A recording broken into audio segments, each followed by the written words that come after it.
Aubrey Plaza in beautiful downtown Wilmington, Delaware. We are the Podcast Pediatricians. I'm Rob Walter. And I'm Matt Gotthold. Check us out on iTunes, Spotify, YouTube, and a whole bunch of other places, as well as at podcastpediatricians.com.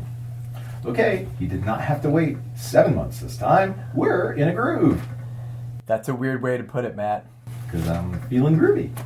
Just had your Cheerios, huh? I took too much cold medicine last night. Maybe that's what's going on. Once again, Rob effortlessly demonstrates that he watched way too much TV as a child, referencing the Cheerios commercials. No, more like, I'm in the mood. You know that? I'm in the mood. I'm in the mood. I'm in the groove. In the mood. Oh boy, I feel like dancing. In the groove. Oh boy, how about romancing? In the mood. Oh boy, there's nothing better. I said, come on. Right now. Okay, hit us with a disclaimer. We are sharing our own personal opinions on pediatric care. Always talk to your own pediatric caregiver about your child. Pediatric caregivers should always consult expert guidelines and consider their own community's standards of care. Okay, Bobby, enough of your Andrew Sisters and Bette Midler covers from when you were 12. All right, I mangled the lyrics a little bit of the Bette Midler version from my junior high school choir, but I gotta say, Matty, kudos to a South Jersey guy who knows the Andrew Sisters. Yep, well versed. Well, let's start out with what's in our news. The only news is Eagles. Eagles. Oh my God. Oh, wowie kazowie. Was that a beatdown? Did you hear they won the Super Bowl, Matty? Oh yeah, I heard. Uh-huh. Oh my God. And, it's funny because speaking with all these people, and I've had a few people, even Eagles fans, who say, it was kind of boring. They were killing them. It was not boring. No one wanted to see a close game. No one wanted to see Jake Elliott miss 2 extra points and the game-winning field goal at the end. Yes. It was beautiful. It was. It was clear. I wasn't feeling good until there were 2 minutes left, and they were 3 touchdowns ahead. Even those 2 late touchdowns got me like, They did. Yeah. Don't give it away, fellas. Keep your foot on their necks. And what about? I just went to Carlino's. It's in Ardmore. And I think it's in Westchester, an Italian takeout place. You should go there. And their specialty right now is the Cooper DeJean sandwich. Nice. Just had it for lunch today. Cooper DeJean. That was it. Boy, I'll tell you what. They just 22 years old. It's his birthday. Every single player really just stepped up to the plate. He did. Even guys who have been benched like Avante Maddox made the huge 4th down play. So no, not boring. And I don't know if you read this morning, the latest thing, the Green Bay Packers have put in a request to the NFL to outlaw the tush push.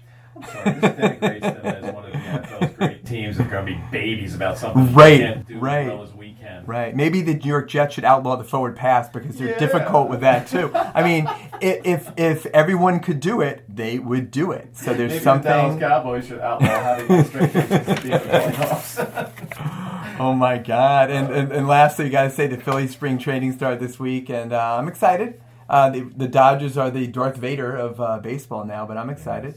I don't know. They kind of when they fizzled last year, and I think we saw that fizzle coming a couple months ahead of time. Yeah. It was disheartening. It's everything. So I'm hopeful. What we're not hopeful for, and we'll never say this again, is the Philadelphia 76ers, the dumpster fire of a team. Mm-hmm. So. Oh, man, yeah, don't mention the Sixers. But moving right along, remember in the last episode, we did mention the dangers of alcohol and that there are no safe amounts of what you, Rob, called cancer juice. Yep. Although we also seem to conclude that moderate amounts for social joy can make some sense, even to those who are well aware of its risks. Well, in the last few months, the alcohol dangers have really been publicized everywhere. I mean, honestly, finally, and this is coming from somebody who does enjoy alcohol from time to time. So Rob can continue to drink his Shirley Temples. They're really yummy, actually. So don't denigrate my really Shirley bummed. Temples. We had a book club the other day, and they were out of umbrellas.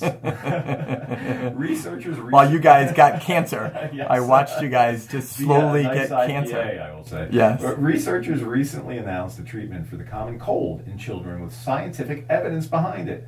of its effectiveness, and this treatment is cheap and it's easy to do. All right, is it apple juice? Is it honey? That's in the episode title. Is it rectal ibuprofen to cure the common cold? What is it, Maddie? Let me know. No, honey, it's not apple juice.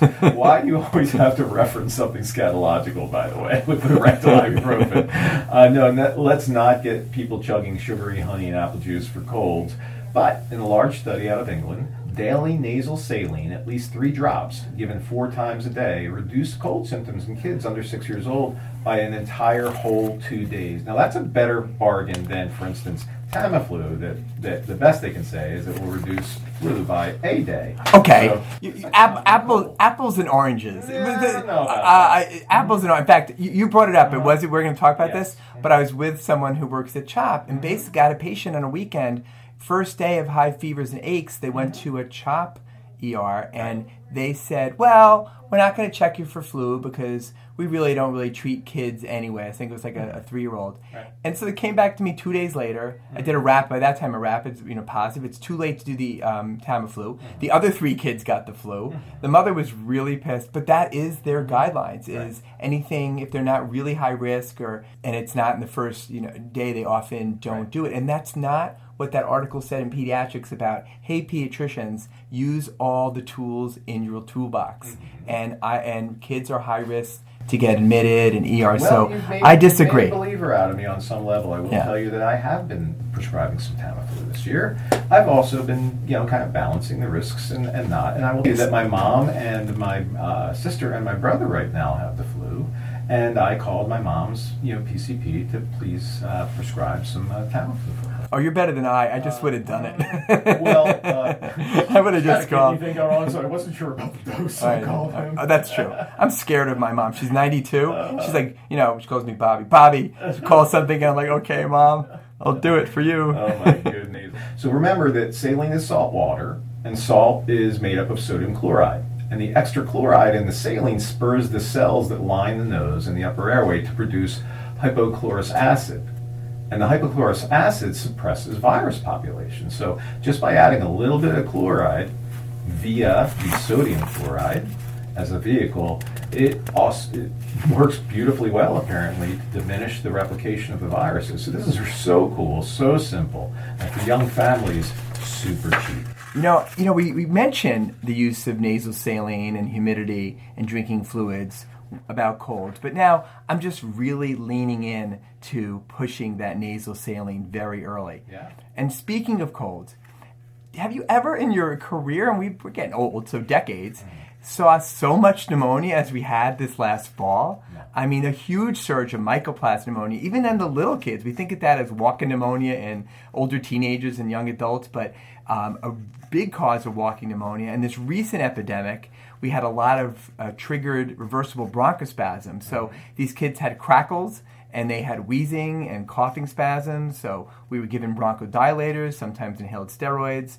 And then you had to decide, okay, pneumonia, is it mycoplasma? And do we go with something like azithromycin, or is it more standard bacterial pneumonia, and we go with something like amoxicillin, or both? Did you find during this fall you had that conundrum? I'll tell you the main conundrum, and at least as far as I'm concerned, it's still continuing, is that the way that this season of pneumonias are presenting themselves. Now, you mentioned that you're hearing a lot of wheezing and crackles, etc. I'm actually hearing a lot of diminished aeration. You listen to somebody and they're not making noises, but you just say to yourself, they should be really getting more air into their lungs. Right, and sometimes that's airspace disease, but if it's kind of both sides and they're waking up coughing at night and coughing when they laugh, and you give them albuterol, then you can hear it, and often you hear wheezing. So sometimes you won't hear wheezing with it. So all these things this fall, much more of a curious presentation than usually. And I talked to our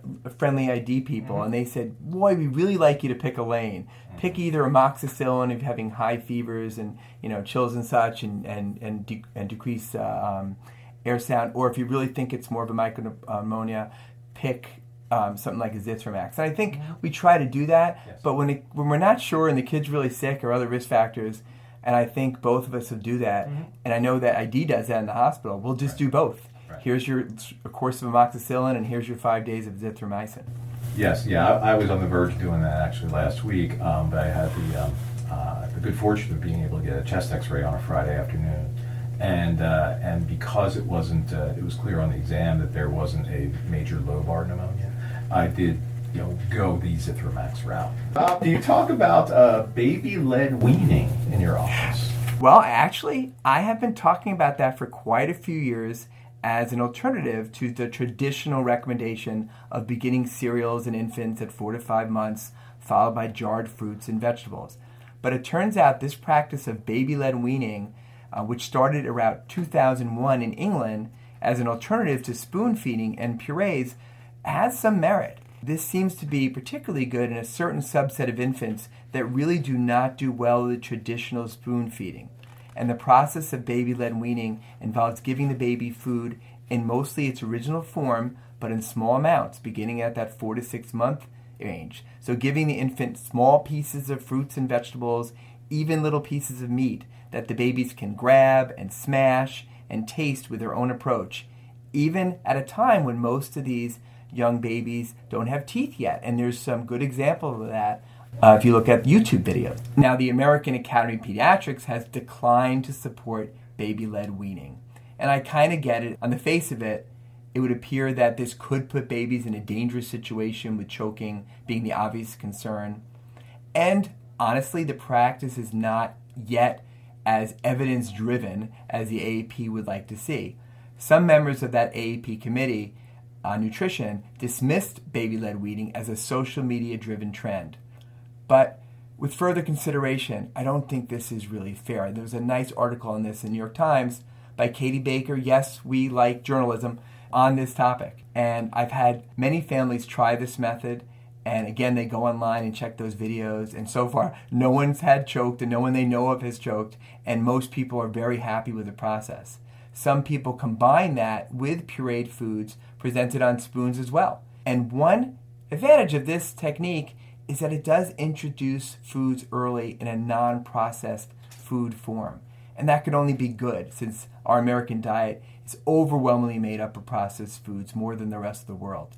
And at this age, a large number of the infant calories already still just come from breast milk and or formula. So the percentage of calories coming from baby-led weanings is still going to be small. So it's not as much about calories as the baby's learning to self-regulate their eating mechanics and to become familiar with various textures and tastes by their own curiosity and intuitions. Yeah, I'll sometimes discuss both approaches, and I don't have a problem with most of the approaches of baby-led weaning, because it is all over the place like a lot of other things are in terms of what people consider to be baby-led weaning, as long as it's under the watchfulness of a careful parent or caregiver who's versed in how to help a choking child.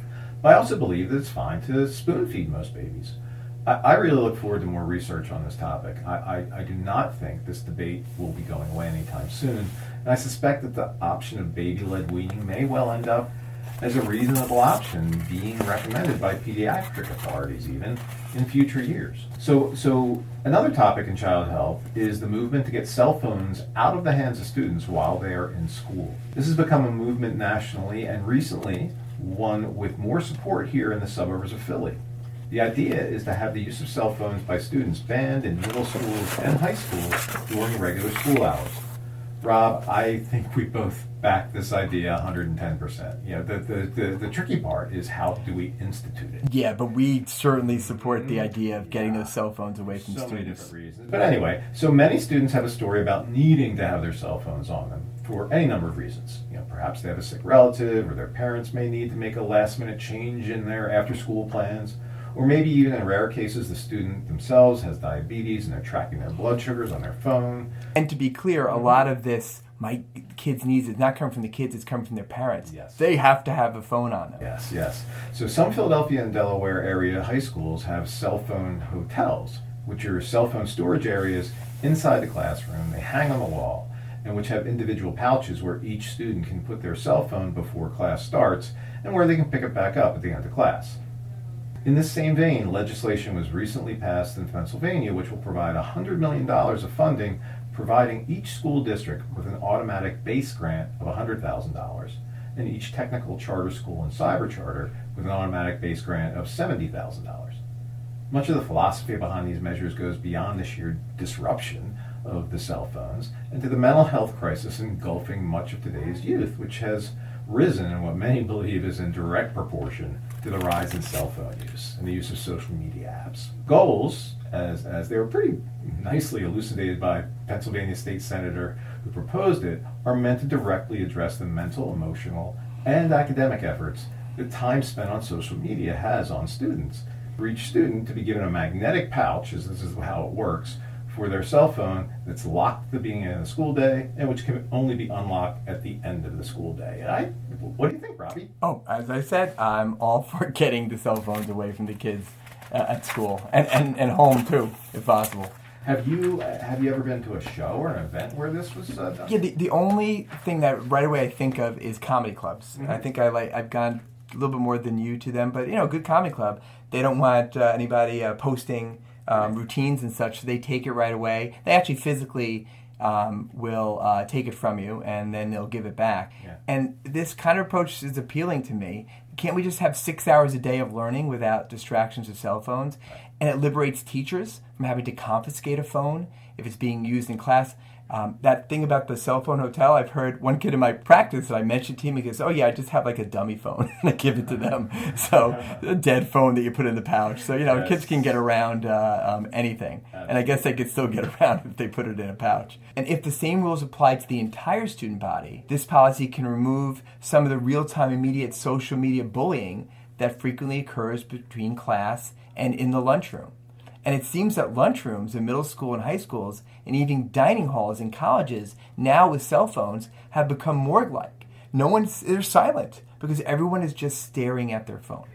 And without their phones at lunch, if we took those away, these kids would be talking, laughing, screaming, and most importantly, interacting with each other. And even in my perfect world, playing a little Twister and pickleball. On the other hand, some very experienced principals and superintendents feel that pouching the cell phones for the entire day is ridiculous, and that type of policy will cause havoc. They don't want themselves and their staff to be responsible for searching each student every morning to confirm that the student pouches their phone, and many feel that using a cell phone hotel method in each classroom is good enough. But these different approaches aside, the main thing is progress is made by trying something. It's messy, but we're experimenting with different methods to see what works best. And I think it's great that Pennsylvania leaders are trying to do something, likely knowing that almost any policy related to schools will experience a backlash by those involved. And then there's the current approaches in some states, ban all cell phones completely, like Louisiana and South Carolina. It's simple, it's drastic, and maybe that will be the best. So I don't know if that was a plan for me to jump on the Twister and pickleball. Ew. Are you kidding? Like maybe in bougie Long Island, but not in South Jersey where I grew up, buddy. Now, one of our favorite games was, I don't know if you've ever seen it, where you put your hand on the table and then you take a sharp knife and dart between your fingers. I think people call it finger roulette or five-finger fillet. I've even seen it called like stab scotch instead of hopscotch, right? do you remember that movie Aliens, where the android guy Bishop played it, right? Yep. Yeah, that's what we did in my neighborhood. Yeah. So now I understand why all your kids have odd numbers of fingers. now it gets me. Frodo of the 9 fingers in my neighborhood was like, who has 10? Right? I didn't think you were playing finger roulette in South Jersey. I thought you were spending your time making caps out of dead Jersey squirrels. I thought that's what little Maddie was doing. His little squirrel caps. I love my dead squirrel cap. By the time I grew up, there weren't many raccoons around, so we had to improvise a little bit.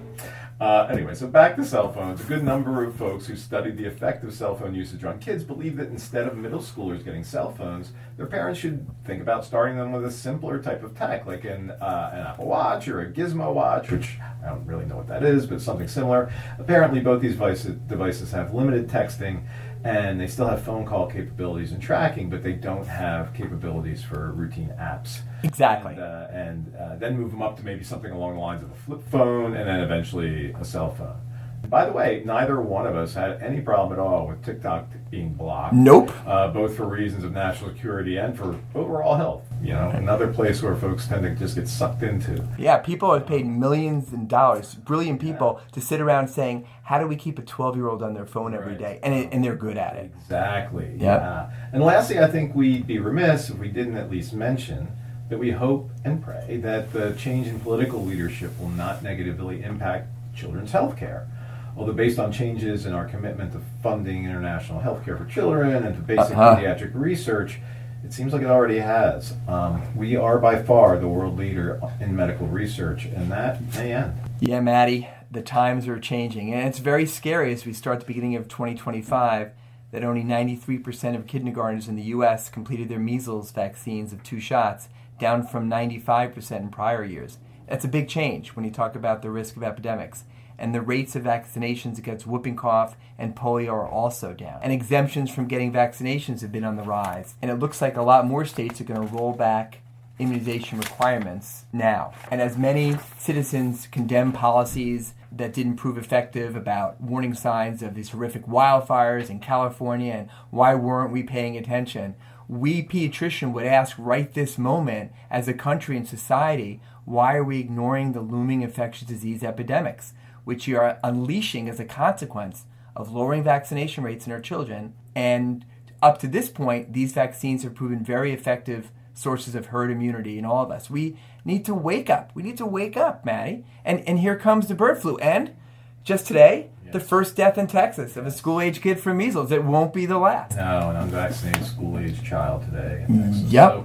So the newly appointed Secretary of Health in the weeks prior to his appointment was called out by one of Rob's and my favorite pediatric heroes, Dr. Paul Offit. In a recent editorial, Dr. Offit remarked that the news media labels Robert F. Kennedy Jr. as a vaccine skeptic. He's not. I am actually a vaccine skeptic. In fact, everyone who serves with me on the Food and Drug Administration's Vaccine Advisory Committee is a vaccine skeptic. Pharmaceutical companies must prove to us that a vaccine is, first of all, safe, and then that it's effective.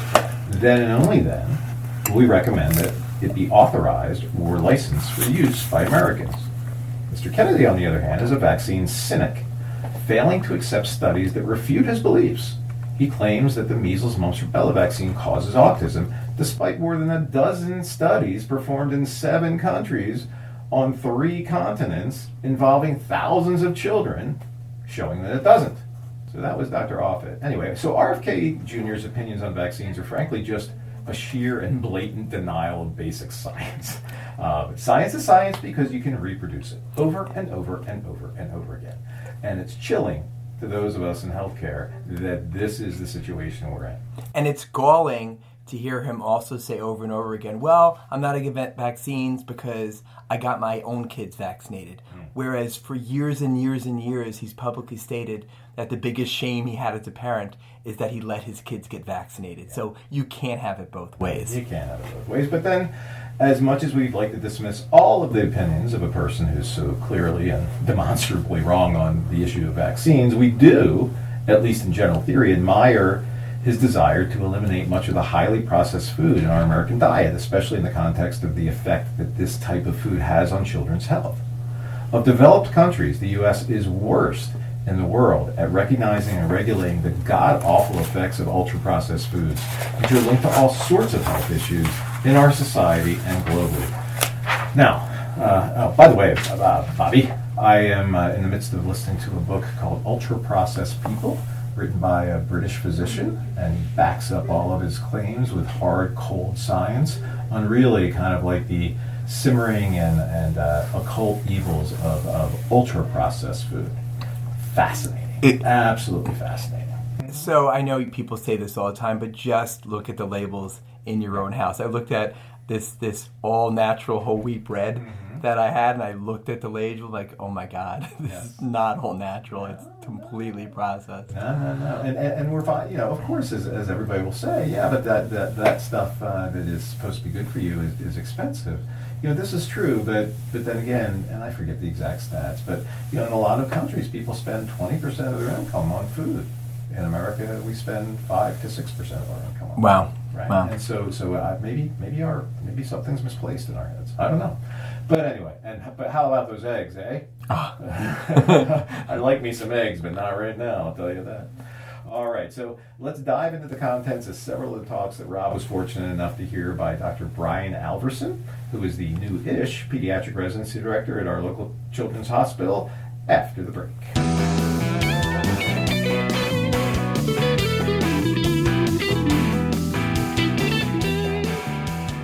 And we're back. So Dr. Alverson has had a very distinguished career as a national leader in the world of pediatric hospitalist care before becoming the Nemours Pediatric Residency Director.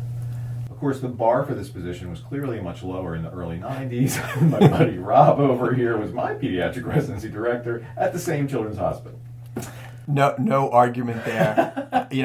I was 31 years old, totally underqualified, and in retrospect, a really good recipe to burn out about 6 years later. But it did lead me to my ultimate dream career as a community pediatrician. And I have to say, Maddie, you came out pretty okay. Not great, but pretty good, I would say. A lot of pretties. Yeah. So I got the chance to introduce Dr. Alverson at one of our meetings of local pediatricians here in Delaware. He's a classical pianist. He sang the national anthem at a Mets game in front of Mets great Darryl Strawberry, of 1986 fan. I know you're not a Mets fan by birth, but that's pretty cool to me. He's also a bluegrass fiddler. That's right up your alley. He also wrote an article called Bob Dylan is Overrated. As we mentioned last episode, we totally agree. Although, at least we think his concerts these days are not good, but he still is a legend. By the way, have you seen the new movie about him, A Complete Unknown? Not with yet. Timothy Chalamet. It's really good. And you can see how he always has been weird and contrarian. And Timothy Chalamet is not a singer, and he actually tried to even worsen his voice for the show. But even with that, he sounded better than the real Bob Dylan. As opposed to Paul McCartney. And did you watch the SNL 50th anniversary? I'm not that far into it. A lot of people it's just like SNL episodes. Some things work, some things don't, but I was in heaven. Yeah. It was great. All right, so Dr. Alverson helped to write the AAP guidelines for bronchiolitis and later for urinary tract infections. Those were the subjects of two of his talks, and they were great topics, which he covered thoroughly. But then he gave a really cool third talk on evidence-based medicine, things we pediatricians should be doing that we don't. Let's dig into some of the contents of that one. So we discussed that in evidence-based medicine, you don't always need a huge randomized controlled study to prove things. It really depends on what's being studied. It depends on what it is that you're talking about. For example, if the question of whether dogs prefer cat food to dog food is being studied, looking at baseline data of dog preferences, you would need over 1,600 dogs involved in the study in order to statistically have an 80% chance of finding a p-value of less than 0.05. But if you're proposing a study that asks, do cats prefer walking on snow versus walking on regular ground, you would really need only 16 cats to study this. And trust us, or at least trust Rob, who was there, it made sense when he explained the difference of this in a statistical manner. Right. So in the medical world, it took only one study of only 45 infants to prove that acyclovir prophylaxis should be given for 6 months following a herpes encephalitis infection in an infant, in order to substantially increase those infants' development scores tested at the 12-month mark. Yes, only one study with 45 infants was so convincing, we have followed those guidelines ever since. However, when studies were done to determine whether or not the administration of a specific rotavirus vaccine was associated with a common condition called intussusception, a form of bowel obstruction, where the intestine rolls into itself like a sock, it took studying over 60,000 infants to determine the answer with scientific confidence. Indeed, the rotavirus vaccine study was the largest randomized study in the history of the world. In the end, thankfully, the study confirmed that the vaccine was not associated with intussusception and that this vaccine since has helped tens of millions of infants and children avoid this awful diarrheal disease. Dr. Alverson also strongly supported the notion that variations in approaches to some parts of pediatric care is not a bad thing when the evidence for the best ways to address a condition is still unclear. So if you have evidence that something might work and no evidence that it's harmful, Dr. Alverson feels that it may be reasonable to try it. So Dr. Alverson presented a case of his own where a baby was admitted to the hospital with herpes stomatitis. This condition can cause such painful sores inside the mouth that a child will refuse to eat or drink, or even take oral pain medication. This was the situation with this child. Even though the baby received rectal Tylenol, it was not enough to encourage the baby to drink. The medical staff were looking for ways to make the baby more comfortable in order that they would drink fluids and avoid dehydration without utilizing some of the invasive measures that we have at our disposal, like an IV or a nasogastric tube, which is a miserable experience, or using powerful prescription pain medicines. And this may blow your mind, Roberto. His answer to solving this dilemma was the use of rectal ibuprofen. Yes, rectal ibuprofen. That blows my colon. Yeah. So disgusting. There have now been multiple studies demonstrating this modality as being effective in controlling post-op pain in children. So exactly how does one administer rectal ibuprofen? Maybe by putting it in the rectum in the form of a suppository. Nope, they don't exist. Or by squirting it in with a little syringe. Well, you're getting closer. Well, actually, in this case, a 14-gauge suction catheter was used. Initially, 5 mLs of air was drawn up, and then the appropriate amount of liquid ibuprofen, which is the amount that is usually given orally, was drawn up behind it into the same catheter. And with this setup, the ibuprofen was administered with essentially an air chaser, which placed it higher up in the GI tract and gave it an opportunity to work for pain before it could be excreted. I mean, this is brilliant. Brilliant. Right? Yeah. Absolutely brilliant. So the bottom line, the rectal ibuprofen worked really well, and the infant's parents were very happy. Dr. Alberson sent the parents home with some suction catheter tubing, and they were taught how to use it. The process is inexpensive, and the baby can't refuse it. The only drawbacks were the time it took to teach the process, which is really, by the way, imperative that you're clear about things like this, especially if it's a little bit off the beaten track. But the time that it took to teach the process to the parents to do it safely and effectively, and the staff's reluctance to try it in the first place, right? Right. And although I'm not sure this technique will have a place in our primary care office, who knows? I mean, it's something that is in our toolbox now for those of us who have just been made aware of it. There may be a given circumstance where it would make sense to employ it. But prior to a few fleeting times when I wondered why there wasn't rectal ibuprofen, because there are acetaminophen or Tylenol ibuprofen suppositories, I never considered that means of administration, and I had never heard of it actually being done. And so it may come to play. I had never heard of this before, Robbie. Yeah, the apocalypse will be someplace in with these meds, and there won't be any electricity, and you won't have any IV fluids or IV medications. And you don't want to you want to take oxycodone and crush it up and put it down their throats. That this would be preferable.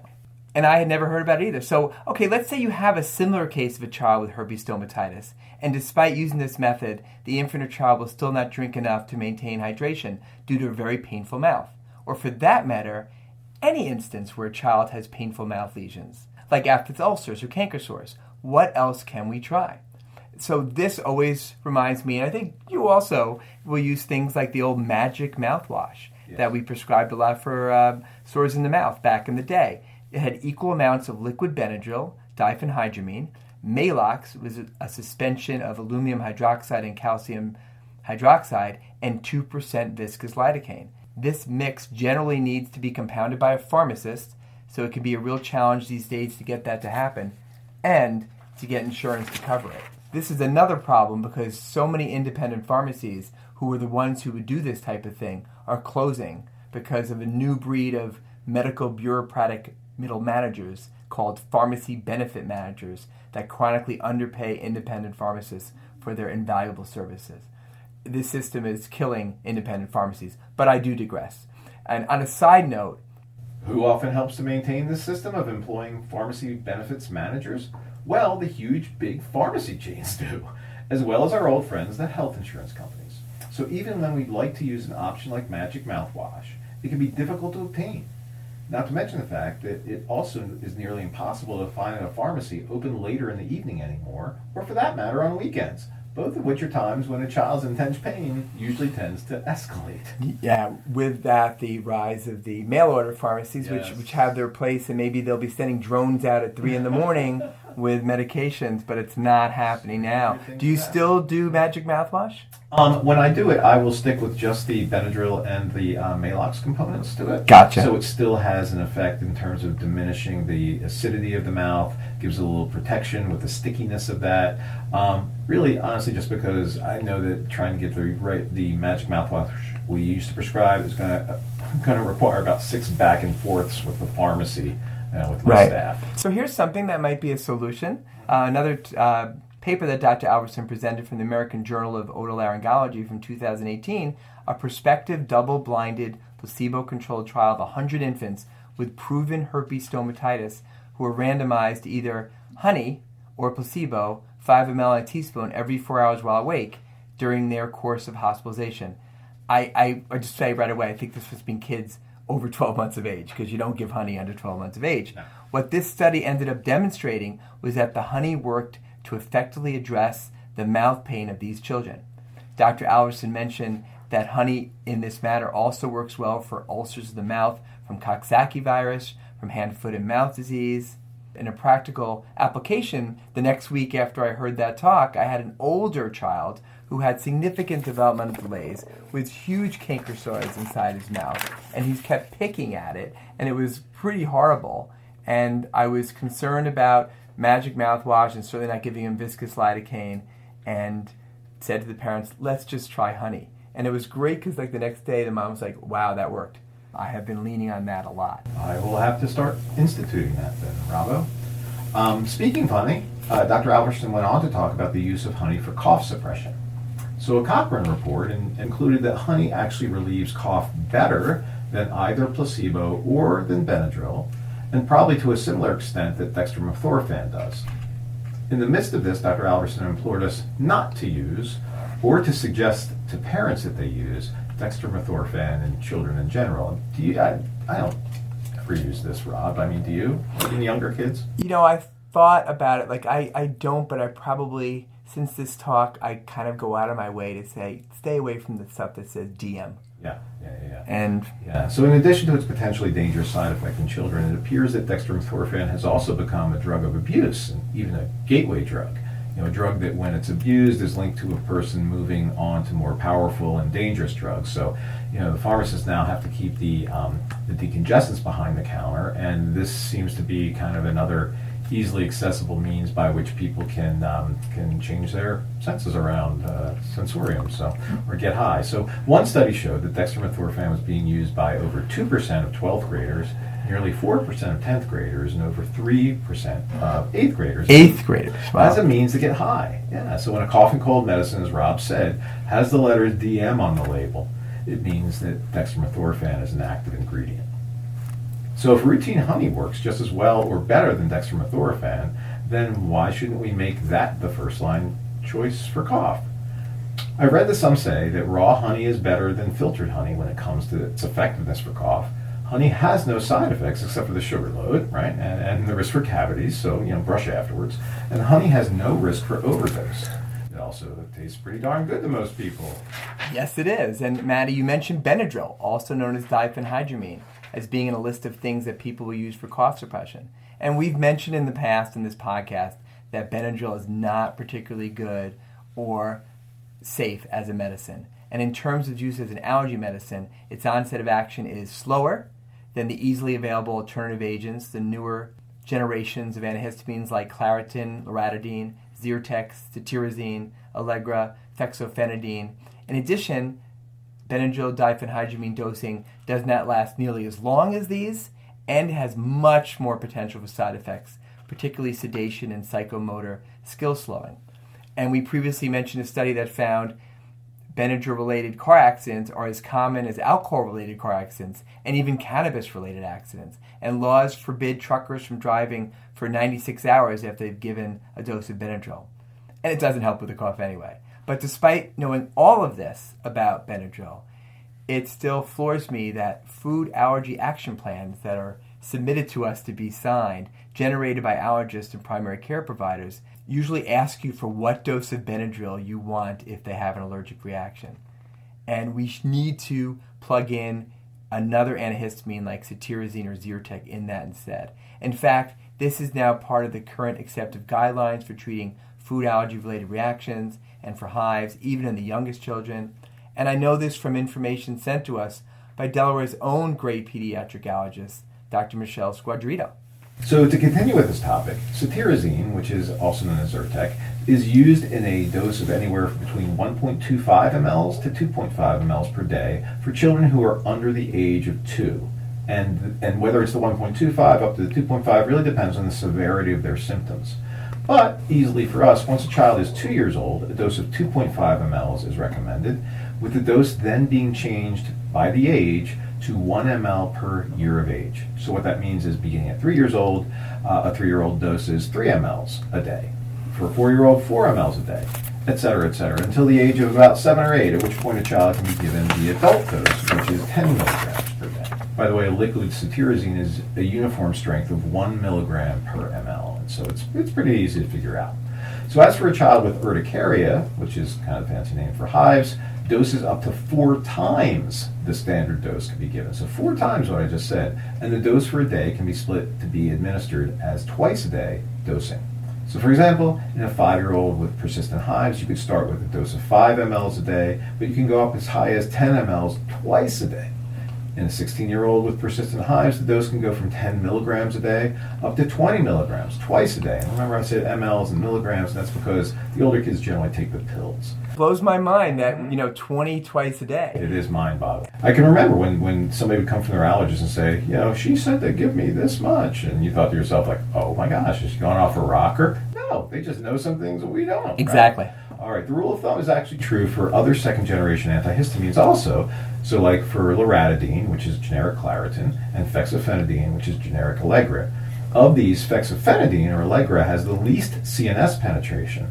So what that means is it's going to affect the child less in terms of making them goofy or tired or those types of things. So if there's a concern for sedation or behavioral side effects, fexofenadine seems to be the best choice.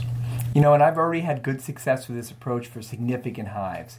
I'm no longer considering adding H2 blockers like famotidine or cimetidine when the patient's hives are not well controlled by standard doses of antihistamines. I've simply just increased the dose according to those guidelines. And we mentioned last episode, there is this newer option of injectable medications, omalizumab or Xolair, for those rare cases of chronic severe hives that end up needing to be managed by an allergist. And oh my goodness, we talked about food allergies last time, and I just read something more and more. This medication is used for those kids with multiple food allergies, and especially if they have severe asthma. I don't know about you, but it's becoming much more mainstream, and I think it's going to be a great thing for these children's lives. Dr. Alverson's next example of things we providers should be doing that are not, or equally important, what we shouldn't be doing but are, was fascinating. And it's one of those times that I thought, I've been telling people something that was wrong for much of my career. Kind of like early in our careers when we told people, don't use peanut products until 3 years of age. And then we found out that we were completely wrong. So Dr. Alverson talked about the case of a 14-month-old with gastritis becoming a little bit dehydrated and referenced a 2016 JAMA article which compared using half-strength apple juice to hydrate children versus using sweet and salt electrolyte maintenance solutions like Pedialyte. And basically, bottom line, the results of this study show that half-strength apple juice did a much better job than Pedialyte in hydrating patients and avoiding the need for IV fluids. And oh my gosh, I don't know about you, but I've talked to so many parents about, you don't want to give just juice because if they're dehydrated and having diarrhea, they're losing a lot of electrolytes, and that's why Pedialyte is perfect to get the electrolytes back. But it turns out that for most of the non-severe cases, the replacement of electrolytes is not that huge an issue. Again, gastritis and mild dehydration. More important is just get some fluids into that patient. And half-strength apple juice tastes way better than rehydration solutions, and the child actually drinks it. Have you ever tasted Pedialyte, Matt? Oh, yeah. Oh, my God. Yeah, yucky for sure. Disgusting. I can remember as a resident being so proud of myself, because back in the day, of course, we did not have cell phones, so we had to write everything down and keep it in our pockets for reference. And I actually had a recipe for how to make an electrolyte solution at home with commonly found things. So I think it was like orange juice and baking soda and like salt. right? Right. Or and some amount of water. But anyway, it was, and the point here is that we were trained that it was that important, right, to get electrolytes into kids, that under no circumstance should a partially dehydrated child be given anything outside of these things if you really want them to recover quickly. So anyway, many of my patients' families over the decades have said that their child will simply not drink this stuff like Pedialyte. And that's not to say that electrolyte solutions have no role at all. I mean, an audience member at the pediatric meeting said confidently that she has never had a patient who would not take, for instance, Pedialyte popsicles. And respectfully to her, I know both of us have had parents say that their child would not take Pedialyte popsicles, right? But half-strength apple juice can avoid ER visits and IVs and even hospital stays. And yes, half-strength apple juice certainly contradicts our usual stand on juices in general, but this instance is a true exception. This information has been useful, and again, Maddie, it's changed my advice in the past, the whole fall, with some of the dehydration, that I would jump into half-strength apple juice and telling my partners about it. Yeah, I mean, the other thing that's going around right now is it's kind of like the effect of the current GI illness on just how dramatic it's been. The killer norovirus, yeah, absolutely. Really miserable. Yeah. I mean, I was just out of the country doing some work, and a third of our medical team got struck down by that. And these were anesthesiologists and surgeons, and it was miserable. Put them down and out. So, I mean, it's going to really have a major effect, these diarrheal illnesses. Dr. Alverson also touched on the use of other electrolyte solutions like Gatorade. And while Gatorade has a fabulous marketing plan, the manufacturers have watered down the electrolytes so much that there is actually very little potassium in it. They did this because they found out early on when they were testing it, and when it was being invented for the Gators football team at the University of Florida, that the more electrolytes are in a product, the worse it tasted. And so therefore, the less it could be used, or these days, or bought, right? Right. And again, I've told people for decades that if they're getting really dehydrated and sweaty outside, Gatorade's better than water. But it may not be that better. It still has a place, and maybe have strength Gatorade, but it may not be that better. Yeah, and my daughter, who's an athletic trainer and who played high levels of field hockey, and her fiance, who played college football and is also an athletic trainer, will generally tell you, like, water's best. Of course, we in Philadelphia still prefer pickle juice. It tastes kind of nasty. Did you say pickle juice? Pickle juice. Are you talking about the Eagles? I'm invoking a Buddy Ryanism, I think it is. Right? Ready? Fly, Eagles, fly, on the road to victory. Fight, Eagles, fight, scoring touchdown, 1, 2, 3. Hit 'em low, hit 'em high. Watch our Eagles fly. Fly, Eagles, fly, on the road to victory. E-A-G-L-E-S, Eagles! Anyway. On another gastro-related topic, if that wasn't too much to make you want to vomit, Dr. Alverson discussed cannabis hyperemesis syndrome. And this is a phenomenon among heavy cannabis smokers, and at times so severe that the kids will actually need to be hospitalized, sometimes with stays for up to a week, just for IV fluids, due to all the unremitting vomiting that they experience. Have you had any patients with this bug? You know, I just had one that was in college, and I got an ER report about it. Yeah. So I haven't. I talk about it, and I talk about, hey, if you're using a lot of marijuana, your friend is taking hot showers all the time, yes. He probably has a problem. Yes. There are some reports that capsaicin cream can be helpful with this. Ondansetron, which we've kind of traditionally used for nausea and vomiting, it's also known as Zofran, doesn't tend to help with this. And so, citing the fact that we've both had these patients, and God knows how many more of our patients are out there with this, and with all the states that have recently legalized marijuana for recreational use, including our own state of Delaware, we're probably going to be seeing this more and more, and hopefully with the knowledge that we won't miss it. Yeah, and what Dr. Alverson mentioned is that there is a medication for hyperemesis called aprepitant, or a neurokinin 1 receptor agonist, used for vomiting with chemotherapy, and it's been found to be more effective than Zofran, and found to be effective again for cyclic vomiting syndrome. So he invoked his principle of, why not try it if it should be harmful, even though there's no indication for hyperemesis syndrome with cannabis? He started giving it to his patients who were experiencing cannabis hyperemesis, and it worked wonderfully. These teens and young adults, which he treated, were able to be discharged from the hospital more quickly, and the course of medication had fewer side effects, very few side effects, and it cost only $800. Now, I've got to put a pin in this. Only $800. It's a lot of money, but not relative to them. Have you seen a hospital bill lately? $800. I never thought I'd say this in my life. Is a bargain, for that type of thing. Right.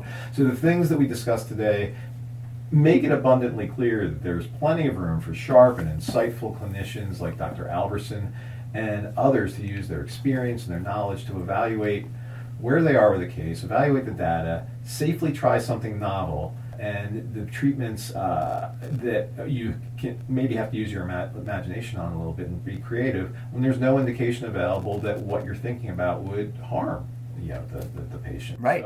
So I think that's all for now, again. And hopefully you notice that in this, our 9th season, we finally consciously decided to make our episodes a little bit shorter so that they might fit in a single car ride to or from work. Or maybe during a sensory deprivation float therapy session, like Matt does after work every day, right, Matty? Never, man. That is sacrosanct silence. There you go. There's S's. What's that called? Alliteration. That's sacrosanct silence. Buddy. Say goodnight, Ramo. Okay, Matty, I will, but are you getting ready for my wedding on Saturday night in Philly? And full disclosure, I'm taking some dancing lessons. Oh, no. I'll bring my best suspenders. Yeah. Good night, Moon. Good night, Rob.